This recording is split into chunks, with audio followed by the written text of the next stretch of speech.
House Un-American Activities Committee to order, Chairman J. Parnell Thomas of New Jersey opens an inquiry into possible communist penetration of the Hollywood film industry. Speaking for the films, Eric Johnston, president of the Motion Picture Association, talks frankly concerning the attitude of the producers. We're accused of having communists and communist sympathizers in our employ. Undoubtedly, there are such persons in Hollywood, as you will find elsewhere in America. But we neither shield nor defend them. We want them exposed.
Good evening, Lillian. Good evening, Thomas. And if I join you? It's a free country. For now. Hey, the Red Blood Patriots.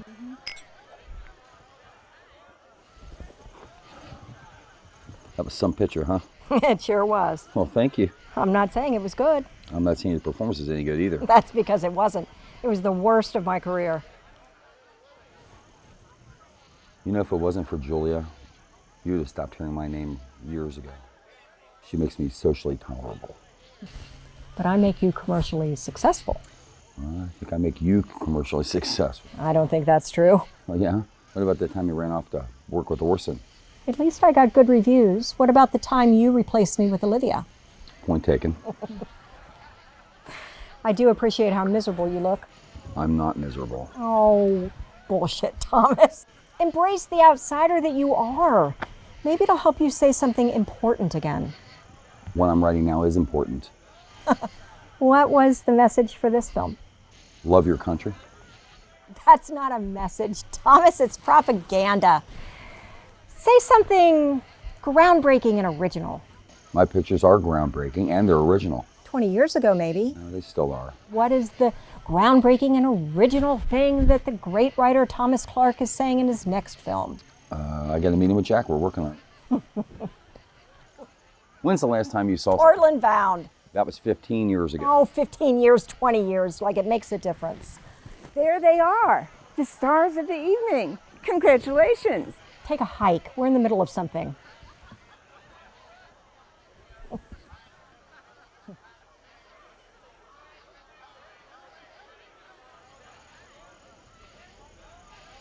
You know, this might come as a surprise to you, Lillian, but I do enjoy what I write.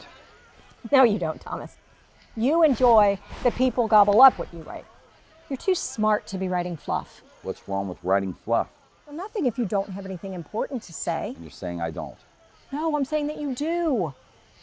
Thomas, look, I don't have that many pictures left in me. I don't want to waste the ones that I have doing cash grabs. What's your point?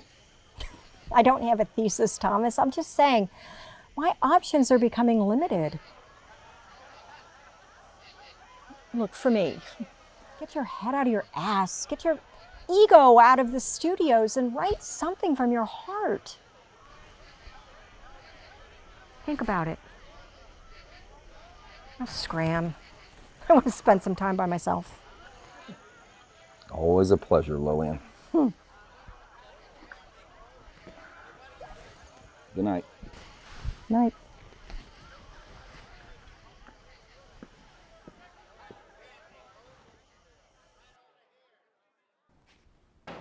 Uh-huh.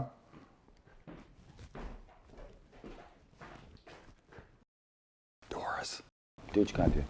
Uh-huh. Well, then I don't know. Check under the pillow. Yeah, yeah. And that's why we have a key rack. Yeah, use it. Uh-huh. Yeah, I'll be home around 6.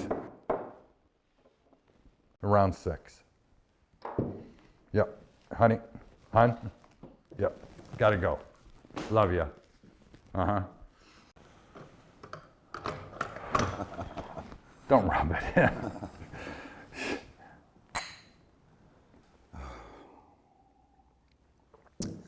It's like you got yourself a dead soldier there, Jack.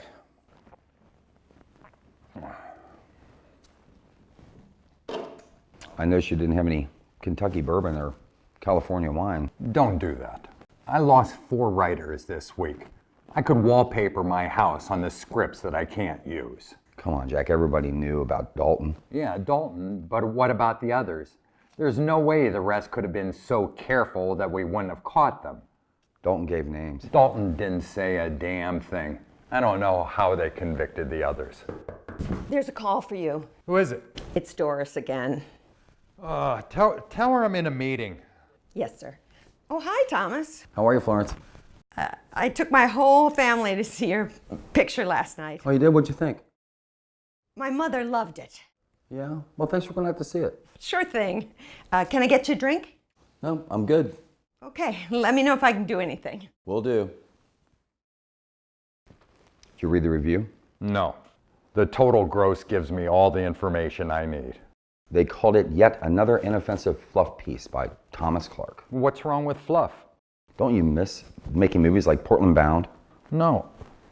Do I miss barely making enough money to break even? No. No, I mean, don't you miss making real art? Well, patriotism is real art. See, Jack, that's exactly what I'm talking about. Her mom likes everything. I mean, her favorite movie is Under Capricorn. Thomas, are you here to talk about the old picture or the new picture? I love the new script. It's written in the same vein as your last one. A lot of twists and turns. It's a lot of fun. It can go farther. We can make it say more. Too many sharp edges. I'm afraid people are going to get cut. I need patriotic pieces. I love your idea. I'd like to make this some other time, but for now, we just can't take chances. Taking chances is how we got where we are, Jack. But playing it safe is how we're going to stay where we are. I don't understand. This is an unrealistic investment. Lillian Gray wants to play the mother.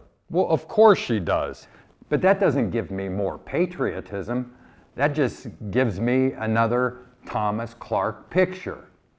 But listen, I'll talk to Bogart and Wayne to see if either of them is interested. And neither of them are a fit. Well, then give me a script with a character for each of them. I need patriotism oozing from every page. Then we can make this.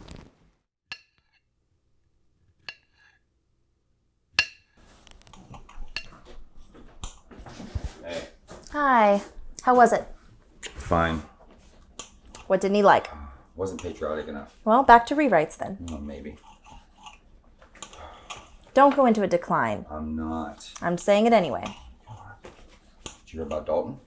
No, what happened? 11 months for contempt. They let him off that easy. I wouldn't say prison time is easy. How would you know? Speculation. I guess I don't mind the charge as long as he's locked up. Maybe you should do my rewrites for me. Where are you going? I'm going to turn in. I'm tired. Can't tonight. All right. Who is it? Sylvia. Is it Friday already? No. Dinner with Sylvia Wednesday. Dinner at the Monarch Thursday. Joan is Friday. Today is Wednesday. Sylvia. Well, I'm going to go take a nap. Wait when she gets here. Don't take a nap if you're going to be grumpy afterward. I dealt with those producers. You can be witty for Sylvia. She wants to gush about your new film. You can be her curmudgeon, but you have to be a funny one. You're right. I'll get changed.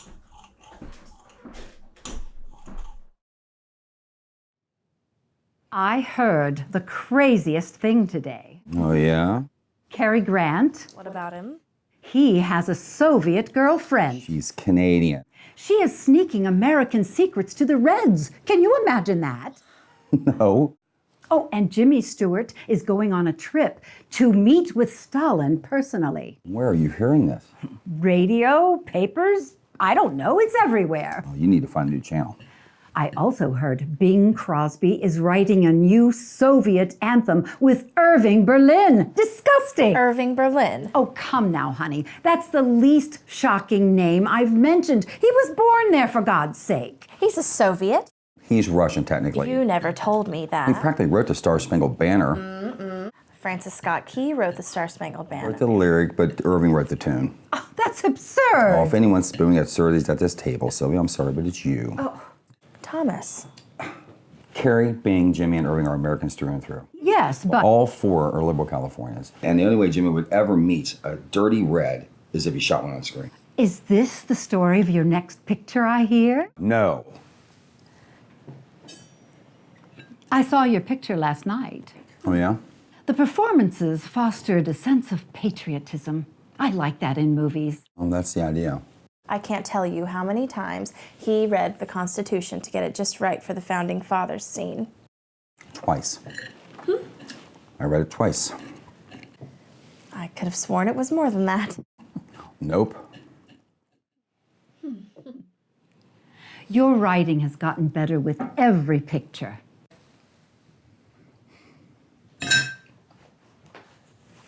Excuse me. Where are you going? I have rewrites.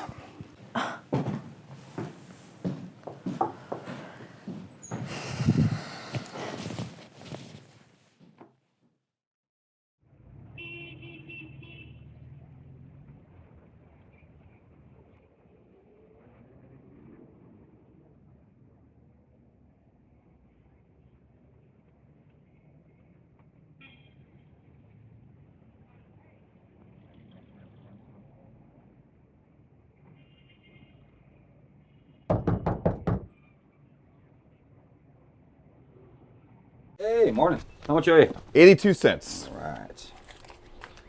There you go, sir.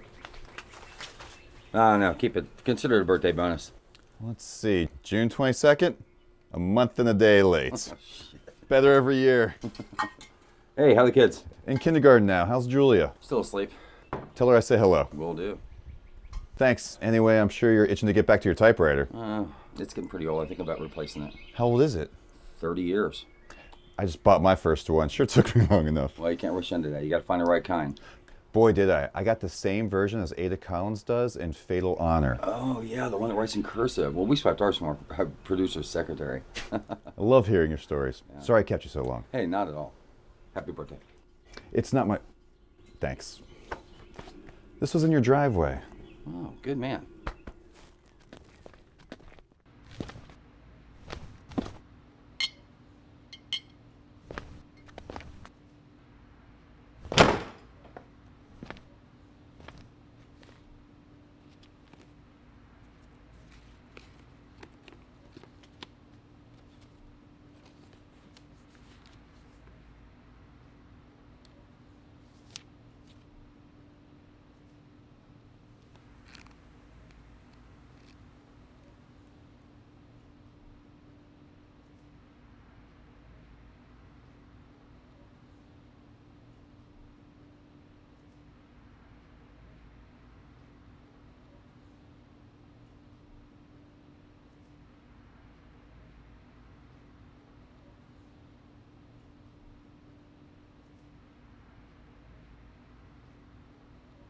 I'd like to see their evidence. Not one meeting with anyone. I know you're not a Red. I would have noticed. And why am I on this list? I mean, who are they to say who's communist and who isn't? You're buried in page 6 of letter C. You just released a hit. This is not going to hurt you as much as you think. We're going to live off the savings. Lay low. My new script will get us out of this. It'll pass. We can't tiptoe around this. We shouldn't let it change our lives. Just show them you don't care. Who's them? Everyone. Jesus, that's even more cliche than something I would write. And that's really saying something. Early this morning, counterattack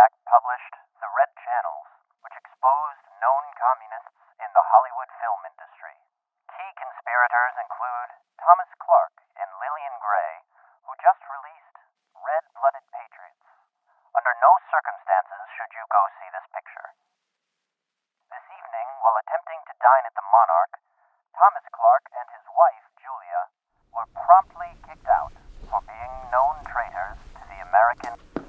Unbelievable. I tried to tell you this is going to happen. No, you are unbelievable. What?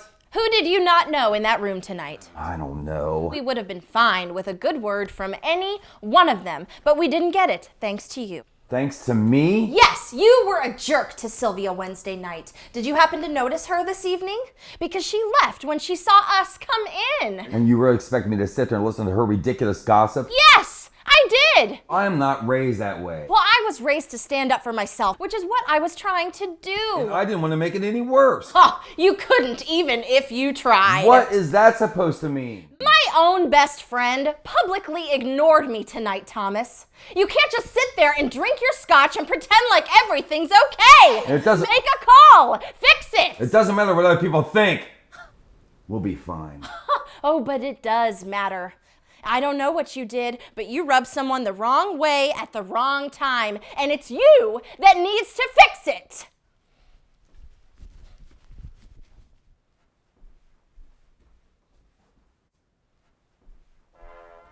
My name is Peter Hughes, and remember, better dead than red.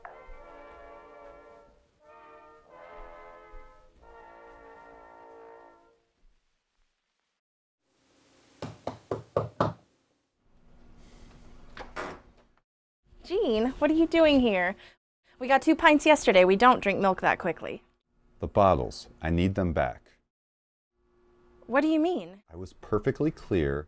Give them back. Why? I don't deliver to traitors. You've got to be kidding. Conspirators do not get my business. Conspirators? I need the bottles. Fine.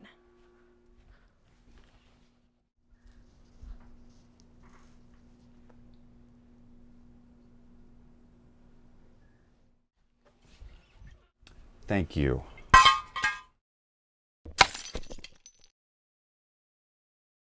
Oops. I need 15 cents. Thomas! What the hell is going on here, Gene? We need 15 cents of closing. I gave you 18 cents extra yesterday. That was before. Just give me the 15 cents, please. Clean up this mess.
afternoon. Florence speaking. Florence, it's me. Don't hang up. Mr. Clark, you need to stop calling. Just put me through to Jack, please.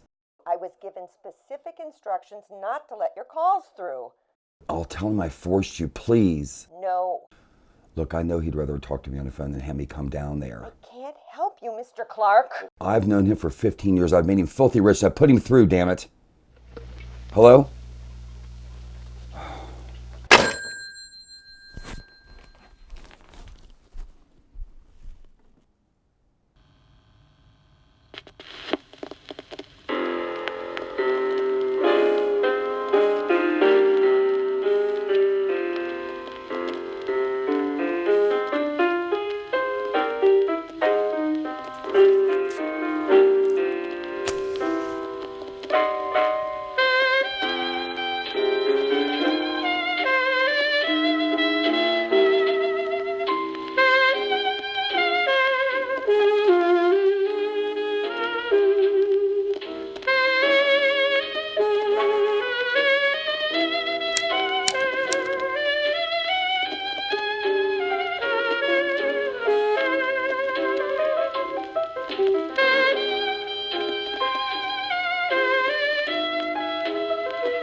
What do you want?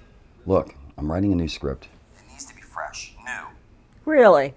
Yeah, I need your help. Why me? Because you're the one that's always telling me to give my scripts more teeth. And I am a toothless one. I mean, look, if we can write something important and good enough, we can get out of this. Well, maybe not all the way out, but at least better than it is today. Sounds intriguing. But no. Come on, just have dinner with me. We'll talk about the script. I am not going out in public with you, and I sure as hell am not going to cook for you. Okay, we'll do something different then. Okay, we both had a rough week. Gross understatement. Look, we can drive out of town somewhere where nobody knows us. That will not be easy for me. Well, we'll keep a low profile. We can go see our picture, maybe grab some ice cream, talk about the script. You know, celebrate the death of our old lives and look into the future. I am not going over this script with you. Well, come with me anyway and tell me to fuck off to my face. I love it. I'm in. Okay. Good. See you tonight.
morning, Thomas.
Thomas? Thomas? It's time for dinner in a few minutes. Could you please acknowledge that you hear me?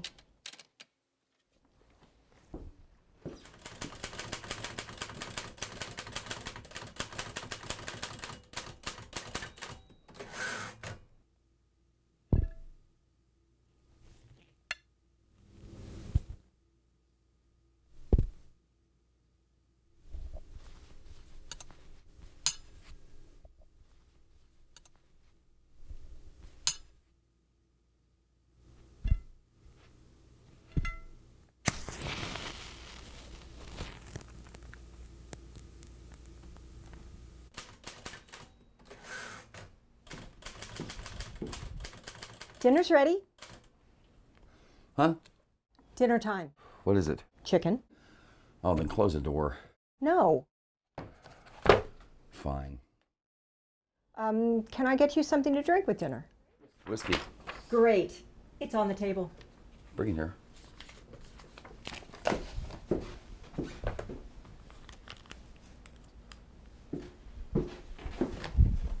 Here you go.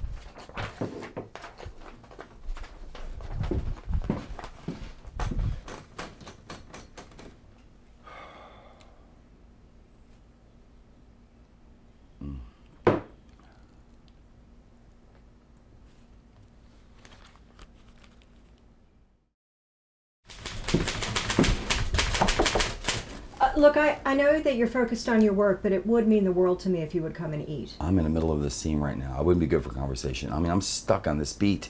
Well, then leave now and come back after dinner. I'll leave my portion on the counter and I'll get it later.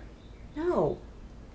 Look, you've been cooped in here for ages. I would really like it if you would come and sit with me and talk to me. About what? The script. Later. No, look. Later, the food will be cold. It's warm now. Please come. Do you realize that every second I spend talking to you is a second I could be spent writing? I do, but... Well, good. Then leave me the fuck alone. Jesus.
Florence? No, she's on vacation visiting her mother. Oh, okay. I'm sorry, sir. It's my first day. Oh. And what's your name? Henrietta. Henrietta, would you do me a favor and tell Jack that Mr. Bogart's on the phone? Yes, sir. Right away. Bogey, glad to finally get your call. Hello. Thomas, how in the hell did you get... Listen, I have something new for you. No. Yeah. And I'm just wondering what's going to happen? What's going to happen when you run out of creative people to keep you afloat? I know you can't stay in your fancy studio office after you run out of people to hire. Go on. Long story short, I finished the script. Well, congratulations. New fuel to keep your house warm. Listen, it's exactly what we discussed, okay? It's everything to your specifications. I mean, it's new, fresh, your way. I want to meet to talk about it. Not a chance. You know, I did you a favor by not marching down to that lot. You know how fickle this town is right now? If you'd have been seen with me just once, you'd been kicked out of that swanky office. You know, I'd hate for your kid to wake up one morning and find your name in the channels.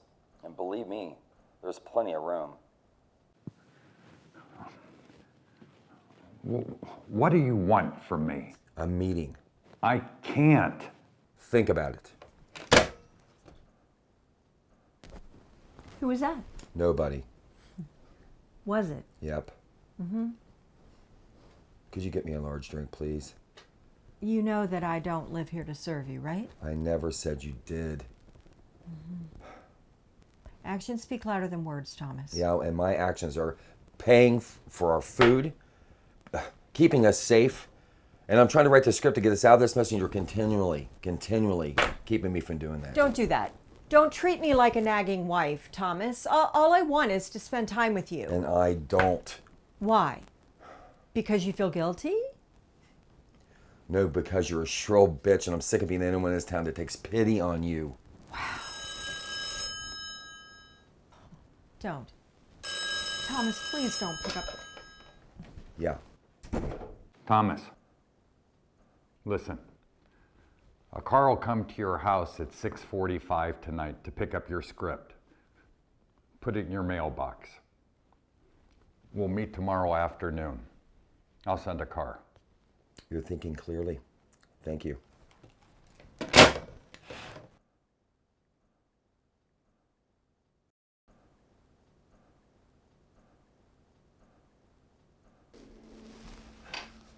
Lillian, what are you doing? I'm done. What? I don't want any more apologies. I don't want any more fights or arguments or I want to get the hell out of here. Lillian, I'm so sorry. I'm really am. I'm sorry.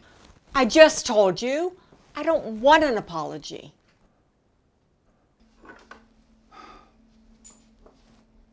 Come on, please stop. I mean, where are you going to go? Where would you go? You can't go home. You're not safe. You know what? I have friends. I'm famous. I know people. Yeah, but those people don't want anything to do with you anymore.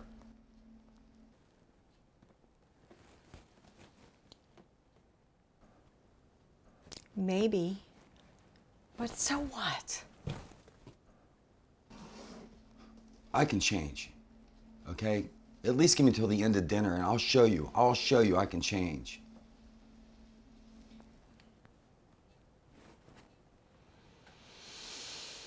Fine.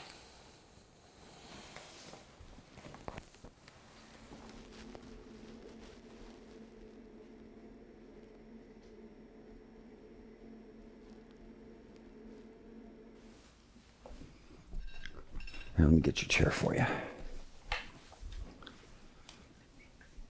There you go.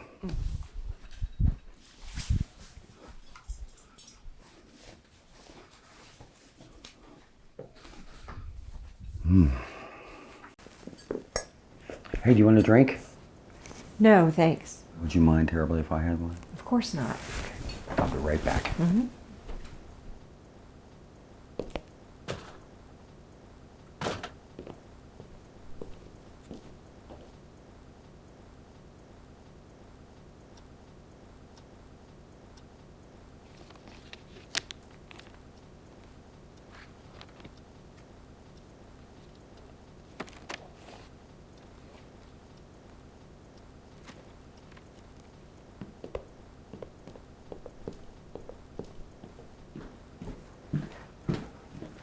Excuse me, I'll be right back. Thomas? Just go ahead and start without me. I'll be right back. Thomas, I would really like to eat with you. Okay, just start. Go ahead and start. I'll be right there. Promise.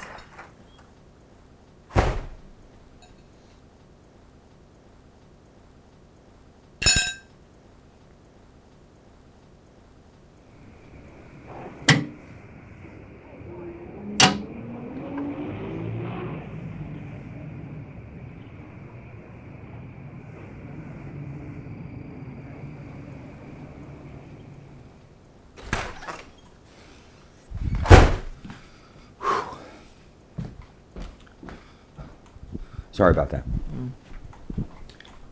Oh.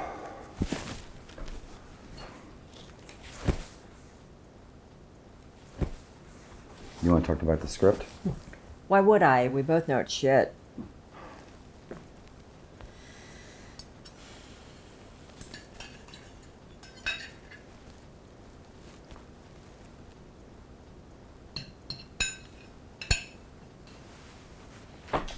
Good night.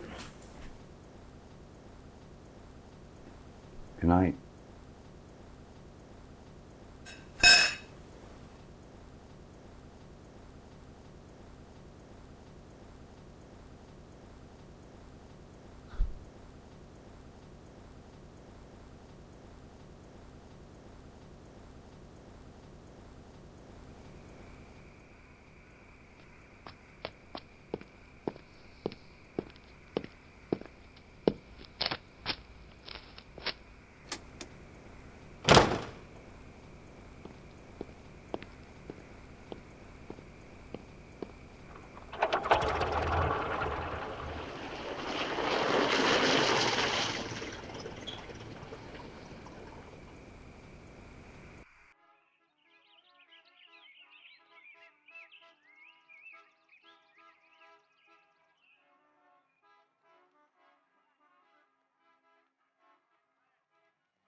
Thanks for meeting with me. Henrietta will be recording our conversation, verbatim. I understand. So how have you been, old friend? I'm not friends with communists. Neither am I. Let's get down to business. I'd like a drink. You have anything? I don't have any vodka for you. Well, I prefer moonshine. Drink of the South. A bit too strong for my taste, but you should try it sometime. I'm a law-abiding American citizen. I refuse to drink any illegal alcohol wherever it's made. All right, anyway, well, let's get to it. Yeah, let's. I've read through your script and noted why I won't make this film. Page 12. Alex emerges from the dark with a carnation on his lapel. By definition, carnations are red, white, and pink. I'm assuming you mean the red ones. Another thing, Alex is a name of Russian origin. Well, first off, Alex isn't Russian. He's from Brooklyn, and he's wearing the flower to blend in at a party. I've read this script. I know his motivations. He's trying to stop a Soviet from stealing government secrets, which is ridiculous, by the way. Another thing, why would a man running for president of the United States invite a person named Joe to a fundraiser? Joe? Joe? Joseph? And? Joseph Stalin, perhaps? But what really gets me is page 46. Alex reaches for the key but can't grab it. Joe takes it and runs down the hall. Alex falls to the floor. He takes a bullet for his country. No, it's shooting a patriot and putting my name on it. Also, if Alex is a CIA agent, as you claim in the opening montage, he wouldn't fail at any stage of his mission. It's not a failure, it's a temporary setback. And page 76. Alex gets shot in the leg and the area around the wound pools with blood.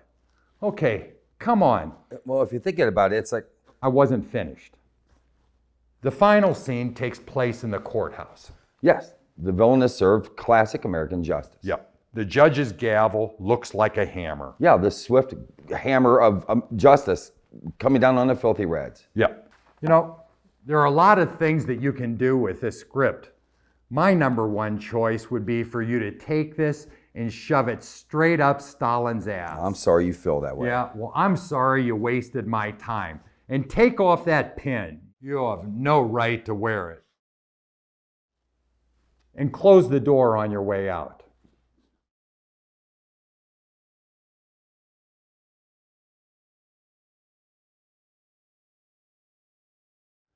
Get the fuck off my lot.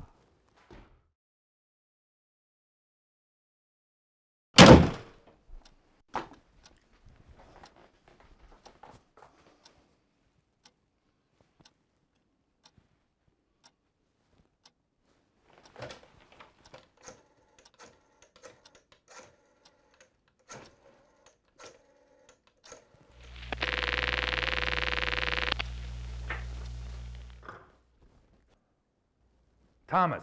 Jack, just want to let you know you just made the biggest mistake of your goddamn life.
Just one more chance to prove it's you alone I care for. Each night I say a little prayer for just one more chance.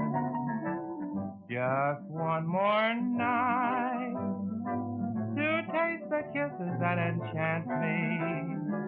I'd want no others if you'd grant me just one more chance. I've learned the meaning of repentance. Now you're the jury at my trial. I know that I should serve my sentence. Still I'm hoping all the while you'll give me just one more word.